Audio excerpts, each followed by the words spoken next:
नमस्कार। खास पेशकश में आप सभी का बहुत बहुत स्वागत है। मैं हूं आपके साथ वक्ता दुबे। खास कार्यक्रम में आज हमारा मुद्दा है आतंक का वार और कब होगा इस पर फाइनल प्रहार।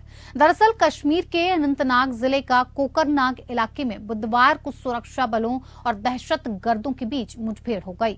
इसमें सेना के 2 अधिकारी और जम्मू कश्मीर पुलिस अधिकारी शहीद हो गए। अनंतनाग में आतंकवादियों के साथ मुठभेड़ में राष्ट्रीय राइफल्स यूनिट के कमांडिंग कर्नल और एक मेजर शहीद हो गए। वो ऑफ बीट 19 RR की कमान संभाल रहे थे। वहीं इस मुठभेड़ में जम्मू कश्मीर पुलिस के DSP भी शहीद हो गए थे। अनंतनाग में चौथे दिन भी सेना का ऑपरेशन जारी है। सेना टारगेट के करीब पहुंच चुकी है। जम्मू कश्मीर पुलिस ने एक्स पर पोस्ट करके बताया है कि बारामूला जिले के उरी हथलंगा के इलाके में आतंकवादियों और सुरक्षा बलों के बीच मुठभेड़ चल रही है। मुठभेड़ में एक नया आतंकी मारा गया है। सर्च ऑपरेशन जारी है और G20 के कामयाब आयोजन से पड़ोसी परेशान है। दुनिया भारत की शान में कसीदे पड़ रही है। G20 के घोषणा पत्र में आतंकवाद पर कड़े प्रहार की बात भी की गई है और इसे संरक्षण दे रहे लोगों के खिलाफ एक्शन की बात कही गई है। ऐसे में आतंकियों के पनाहगार बौखला गए हैं, जो आतंकी गतिविधियों में बढ़ोतरी के रूप में देखने को मिल रही है।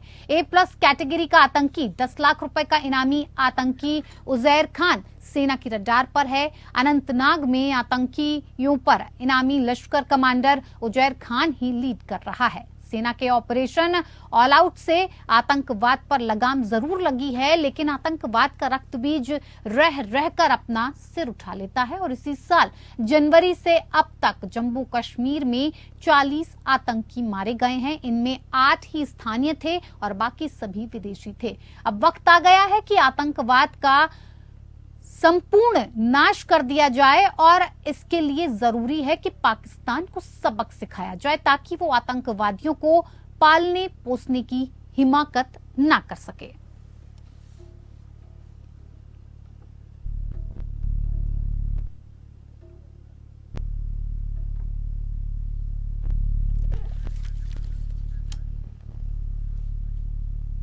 तो इसी पर बातचीत के लिए हमारे साथ 2 खास मेहमान जुड़ चुके हैं, जिनसे आपका परिचय करवा देती हूं। Jitendra Ojha, geo strategic expert हमारे साथ जुड़े हुए हैं। साथ ही साथ retired group captain BN Jha, रक्षा विशेषज्ञ हैं, जो वो भी हमारे साथ जुड़ चुके हैं। आप दोनों का ही बहुत बहुत स्वागत है सर हमारे इस खास कार्यक्रम में। जिस तरह से सर देख रहे हैं हम कि लगातार हमारे जो अफसर हैं वो शहीद हो रहे हैं और लगातार इस तरह की जो खबरें आ रही हैं लगातार आ रही हैं। अनंतनाग में चौथे दिन भी मुठभेड़ जारी है।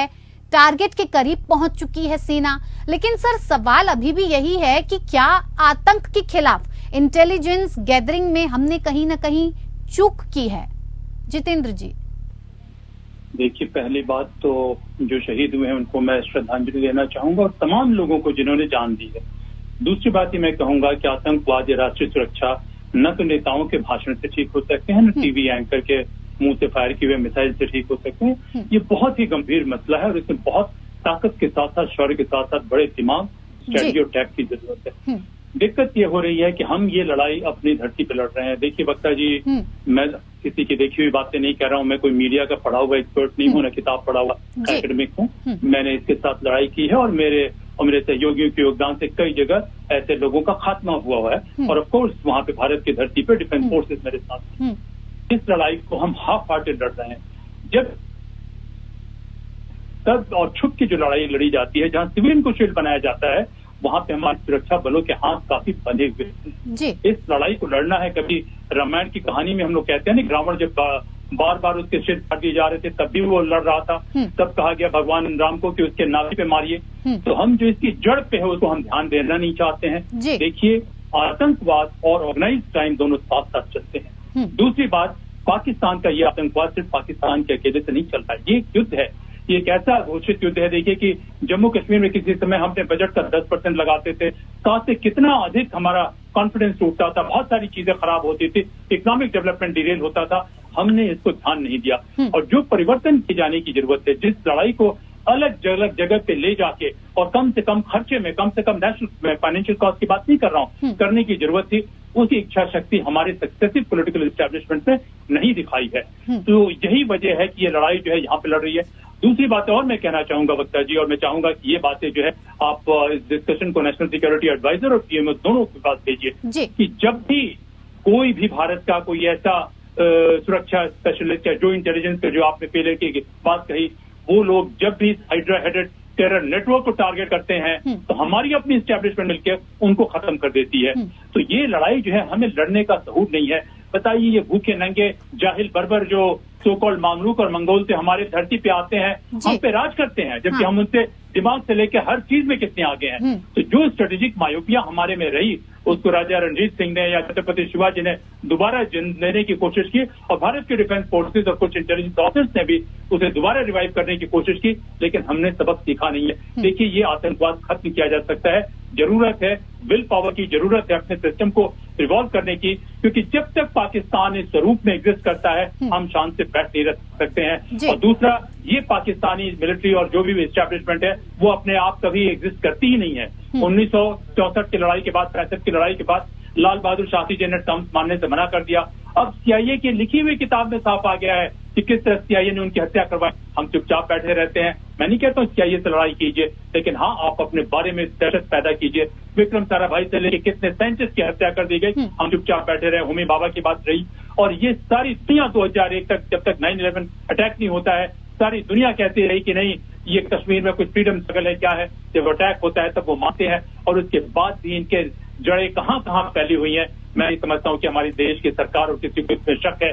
हर बार हमारे जवान और बेहतरीन से बेहतरीन अफसर मारे जाते हैं। एक बात और मैं कहूंगा बक्ता जी, दुनिया में कहीं कोई मिसाल नहीं है कि 50 साल से अधिक ऐसा छद्म युद्ध चल रहा हो, हमारी धरती पे चल रहा हो, लेकिन लोगों में एलिनेशन बहुत कम से कम है, और हमारी डेवलपमेंट भी उतनी ज्यादा खराब नहीं है कश्मीर में। हमारा कश्मीर आज भी पाकिस्तानी कश्मीर के मुकाबले जन्नत है। तो जिस सैक्रिफाइस से हमारे सिक्योरिटी फोर्सेज ने इस लड़ाई को लड़ा है, वो विल पावर न तो हमारे ब्यूरोक्रेटिक एस्टैब्लिशमेंट में दिखाई पड़ रही है, न हमारे पॉलिटिकल एस्टैब्लिशमेंट में दिखाई पड़ रही है, न वो सिंसियरिटी हमारे सिविल सोसाइटी या मीडिया में दिखाई पड़ रही है। लोग इसमें सिनेमा बना के नाटक टोटकी करके पैसे कमाना चाहते हैं, लेकिन एक देश के रूप में हमारे पास जीरो विल पावर है इस लड़ाई को लड़ने के लिए और सिविलाइजेशन वॉर को लड़ने के लिए। वक्ता जी, मैं यही कहूंगा, क्योंकि बहुत क्रोध में मैं हूँ, बहुत क्षुब्ध है। बिल्कुल जितेंद्र दा जी, मैं जो भी बातें आपने कही है देश करना नहीं मैं उससे काफी सहमत भी हूँ। और जहां साहब भी जुड़े हुए, जहां साहब, क्या लगता है आपको कि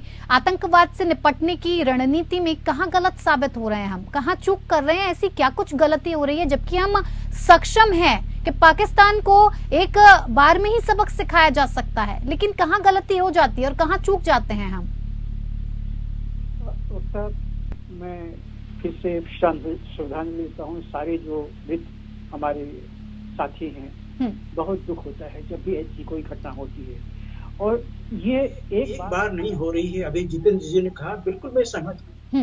लगता है कहीं न कहीं हमने विल-पावर की कमी है, और वो कहीं न कहीं नहीं बल्कि बहुत सारे जगहों में इसकी कमी है जी। देखिए, आर्मी अपना काम कर रही है, लेकिन अभी भी लगता है कि आर्मी के हाथ कहीं न कहीं बंधे हुए हैं, और एक आर्मी का जो अप्रोच होना चाहिए, इस जो टेररिज्म है इसको जड़ से खत्म करने के लिए, वो सिर्फ आर्मी के बस की बात नहीं है।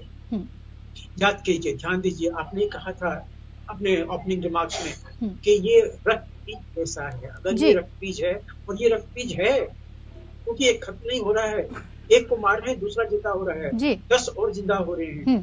तो रक्तपीज को खत्म करने की इस तरह से माँ दुर्गा ने, माँ काली ने अपना रूप लिया था, वो कहीं न कहीं आज के दिन में भारत सरकार को लेना पड़ेगा। और आप अगर दूसरों को ये जो अपीजमेंट की पॉलिसी जो आज चल रही है, अगर इसके तहत काम कीजिएगा एक खास सेक्शन को खुश रखने के लिए, तो ये लड़ाई नहीं लड़ी जा सकती। देखो, मैं तो कश्मीर में रह चुका हूँ। इस दिन ये रालेब सालिब या गालिब के नारे चल रहे थे हर मस्जिद से। मेरी पोस्टिंग उन्हीं दिनों में हुई थी कश्मीर में, और हमें अपने आप पे शर्म होती थी कि हम भारतीय वायुसेना के एक अधिकारी हैं, और हमारे एयरफोर्स स्टेशन के ठीक बगल में जो मस्जिद थे उससे स्पीकर से ये आवाज आ रही थी। तो हमें अपने आप पे शर्म लगी थी, क्या हम इसी भारत के हैं? ये क्या ये हमारा भारत?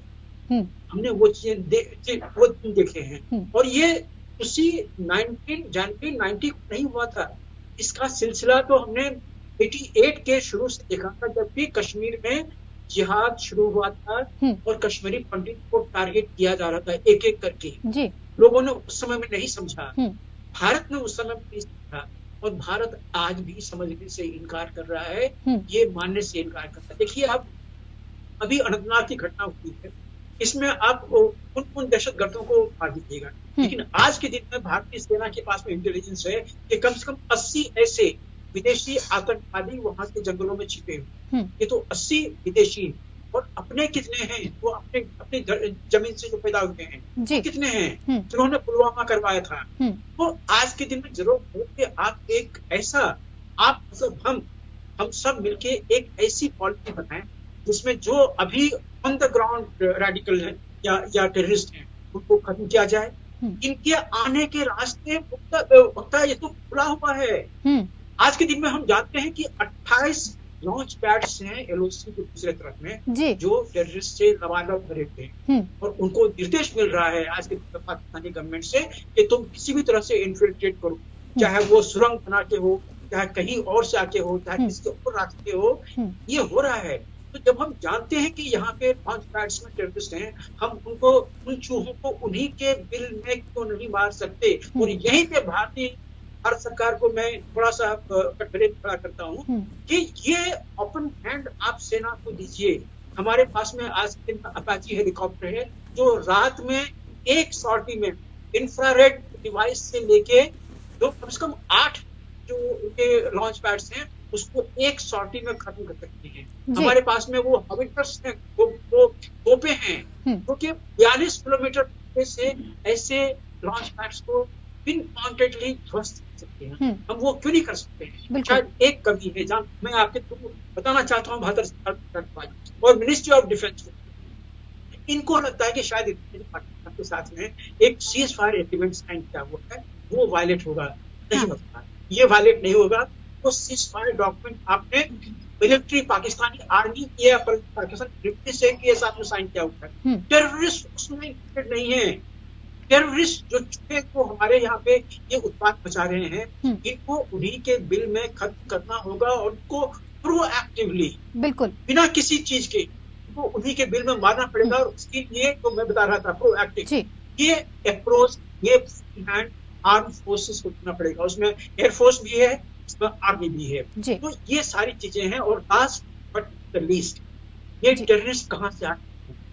आखिर कश्मीर में ही ये टेररिस्ट क्यों आ रहे हैं? हमारे बिल्कुल ये बड़ा सवाल है कि आखिर कश्मीर में ही ये टेररिस्ट क्यों आ रहे हैं। और इनके खात्मे के लिए एक जिस तरह से ओझा साहब ने कहा कि हाफ हार्टेड हम लड़ाई लड़ रहे हैं और इसके लिए हमें और कड़ी मेहनत करने की जरूरत होगी। बात कर रहे हैं आतंक का वार है और इस पर अब फाइनल प्रहार कब किया जाएगा, क्योंकि इसको ऊपरी तौर पर निपटने के लिए कई काम किए जा रहे हैं, लेकिन जिस तरह से हम देख रहे हैं कि इसकी जड़ें जहां मजबूत हो चुकी हैं, जहां पर ये आतंकी तैयार किए जा रहे हैं, इनकी ट्रेनिंग दी जा रही है, इन्हें समझाया जा रहा है कि किस तरह से भारत में आतंकवाद को कायम रखना है, कहीं ना कहीं उसी जड़ पर प्रहार करने की जरूरत है। हमारे साथ खास मेहमान लगातार जुड़े हुए हैं जिसको लेकर हम बातचीत भी कर रहे हैं। Jitendra Ojha ji, geo strategic expert, retired group captain, B N Jha रक्षा विशेषज्ञ के तौर पर हमारे साथ लगातार जुड़े हुए हैं। ओझा साहब, क्या ऐसा मान सकते हैं कि आपने बिल्कुल सही कहा कि जड़ को खत्म करना होगा, साथ ही साथ हाफ हार्टेड लड़ाई हम लड़ रहे हैं, इसे भी कहीं ना कहीं पूरे मन से मजबूती के साथ लड़ना होगा, इसमें बदलाव करना होगा। लेकिन क्या आपको लगता है इसके पीछे एक कारण हम इसे मान सकते हैं कि जम्मू कश्मीर के जो इलाके हैं, जो जंगल हैं, वो बेहद घने हैं और चारों तरफ से ऊंची ऊंची पहाड़ियां होती हैं, घने पेड़ की चादरों से पूरी तौर पर ढके रहते हैं। हमें खुद नहीं पता चल पाता है कि आगे या पीछे ऑपरेशन को जब अंजाम देना है तो कहां से कौन निकल सकता है। इसके खिलाफ भी ऑपरेशन जब चल रहा था तभी हमारे जो अफसर थे वो शहीद हो गए। तो इस मुश्किल को आसान बनाने के लिए क्या किया जा सकता है जिससे हम इससे भी निपट सकें? देखिए, ऐसा है कि बहुत पहले मैंने इंसर्जेंसी पे भी पेपर लिखा हुआ एक पब्लिक डोमेन में और इंसर्जेंसी पढ़ाया भी और इंसर्जेंसी थिएटर में कहा कि एक पहले कहावत थी कि हाँ ये टेरेन जो है उसका बहुत बड़ा रोल है। टेरेन का रोल बिल्कुल नहीं है वक्ता जी। टेरेन को भी टेम किया जा सकता है, टेरेन नहीं रहने पे भी डिटरमिन जो लोग एडवर्स हैं वो सवाल इसका बिल्कुल नहीं है।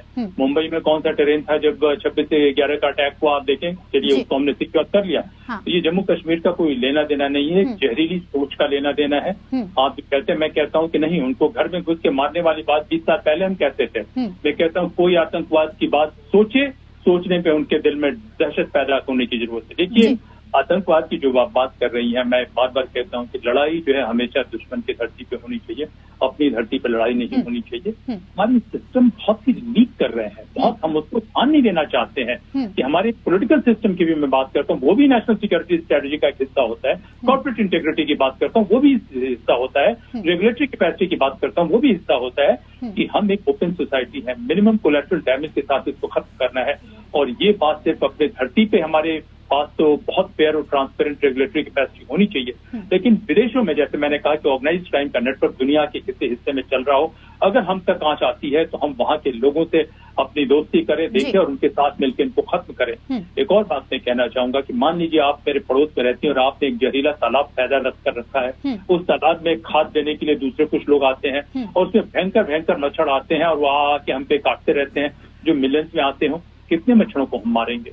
इसलिए जरूरी है कि हम उस तालाब को ही सुखा दें, है कि नहीं? पाकिस्तान नाम की जो बात आप कर रही हैं, हम उसके साथ बहुत सारे उसके समर्थक ये सब यहाँ पे आते हैं, वो जो, और उनके खिलाफ किसी भारत के किसी व्यक्ति ने, किसी साइंटिस्ट ने, किसी सिक्योरिटी ने, किसी और ने काम किया तो उसको यहाँ के ही सिस्टम के लोग मार के खत्म करते हैं। और हमारी जुडिशरी दांत दिखाती है, पॉलिटिकल सिस्टम दूसरी तरफ देखता है कि हमें तो इससे कोई लेना देना नहीं है। तो ये जो व्यवस्था, आपकी जो व्यवस्था है, व्यवस्था में इतनी फिर भी हमारे लोगों के प्रतिभा है, सिंसियरिटी है, इंटेग्रिटी है, कमिटमेंट है, शौर्य है, साहस है कि हम इसके बावजूद जीत रहे हैं और इसके बावजूद मैनेज कर रहे हैं। लेकिन जब तक इसको हम नहीं खत्म करते, जब तक एक कॉम्प्रिहेंसिव नेशनल सिक्योरिटी स्ट्रेटजी हम बुलाते नहीं है, 70 साल 75 साल के लोग जो है वो आ जाते हैं, उनके ख्यालात होते हैं 25-50 साल पुराने, उनके इसमें वो कोई नेशनल सिक्योरिटी स्ट्रेटजी आने ही नहीं देना चाहते। वो चाहते हैं कि सब कुछ उनके हाथ में रहे, सब कुछ उनके कंट्रोल में रहे। इतना बड़ा देश बिना किसी स्ट्रेटेजिक अप्रोच के, बिना किसी स्ट्रेटेजिक पॉलिसी के, बिना किसी स्ट्रेटेजिक विजन के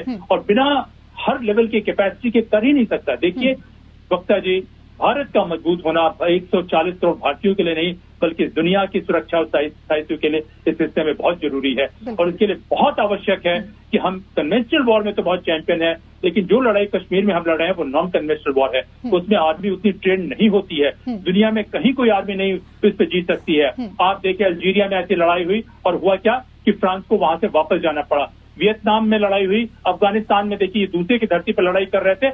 ऐसी लड़ाई को किसी भी कन्वेंशनल आर्मी के लिए लड़ना बहुत असंभव होता है। और हमारी जो लड़ाई है वो इन तमाम लड़ाइयों से अलग है। हमारी लड़ाई इस्लामिक रेडिकलिज्म के नाम पे हो रही है। तो देखिए हमारा देवबंद जो है अभी भी सिखाया जाता है कि जो गैर हिंदू है उनकी हत्या कर देनी चाहिए, जो गैर मुसलमान है उनकी हत्या कर देनी चाहिए, सारे लोगों को मुसलमान बनाया जाना चाहिए। ये प्रोपेगेंडा चल रहा है, उसके आड़ में ऑर्गेनाइज क्राइम चल रहा है। उसके साथ हमारी जुडिशरी जो है 50 साल लेती है फैसले करने में, और जहां ऑर्गेनाइज क्राइम और टेररिज्म वाली बात आती है हमारी जुडिशरी नरम पड़ जाती है। हमारी पुलिस बहुत काम करती है, उसमें कुछ सेक्शन बहुत मेहनत करता है, लेकिन एक सेक्शन है जो बहुत बुरी तरीके से सबवर्ट है। तो देखिए कश्मीर का सवाल नहीं है। मैंने कहा कि जब तक इस्लामिक रेडिकलिज्म, जब तक पाकिस्तान का ये स्वरूप और जब तक भारत में भ्रष्टाचार और ऑर्गेनाइज क्राइम ये सारी चीजें रहेंगी, ये लड़ाई लड़ना हमारे लिए बहुत मुश्किल होगा।